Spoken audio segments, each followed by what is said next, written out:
text. So over the weekend, we have Mercedes Mone. She won the ROH TV, well, the interim ROH TV championship from Mina, and also won the Winnipeg Pro Women's Championship over the weekend. So she is now at 12 championships. And they also teased tonight, well, not teased, but I guess pretty much confirmed that her and Athena, they will be joining forces to enter the AEW Women's World Tag Team Championship bracket. So I'm looking forward to that. Now, when it comes to what Mercedes did at Wrestle Dream, I thought they did a really good job what they did with her Wrestle Dream, because she came out immediately after the Chris Statlander Tony Storm match. So I really did like that whole part of it. And the AEW Women's World Championship still being in her sight is actually still really, I think they're doing a good job with that, because she didn't forget about that. Tony Storm's now out the picture. She might see Chris Statlander as a lesser opponent. So I like that whole aspect of it. And I did see that Chris Statlander did interrupt Mercedes' celebration tonight on Dynamite. So that's still going to be a thing. And we have the thing with the tag team title. So Mercedes is also looking for title number 13 along with Athena. Maybe Chris Statlander ruins that for her and Athena. But we are still going to get that Chris Statlander Mercedes Mone match. I'm actually really looking forward to it, because I keep talking about this throughout the entire year. I think Mercedes really has done an excellent job this year. I guess you could say redeeming herself for a lot of people, because last year when she first debuted in AEW, it was not it. It was not.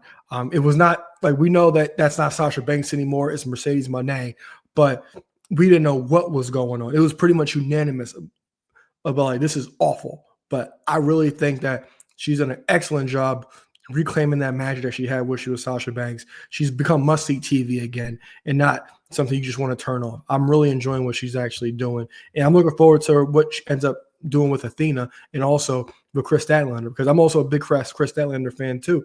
And I'm looking forward to that match and see how they actually go about this. I really am. Next, because Mercedes, we keep talking about as well, what's going to happen eventually when she kind of drops these titles. What's going to happen? Is it going to be a trickle-down effect? Is she going to have a complete crash out? We don't know. And they kept it going for a long time, so I'm not mad about it, because that was the thing about when she fought Tony before. Me and Eric kept speculating, okay, so if she loses, what's actually going to happen? Like, if she loses, like, she essentially has to lose all these titles in a row. Now, granted, with these titles, they're not televised, so we're not going to see her lose X amount of times in a row. And they're continuing this whole story with Mercedes. She's continuing to win championships, and she's going to continue to challenge for more championships.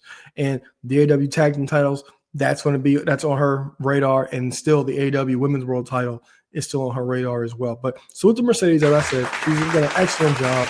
Nothing to love here.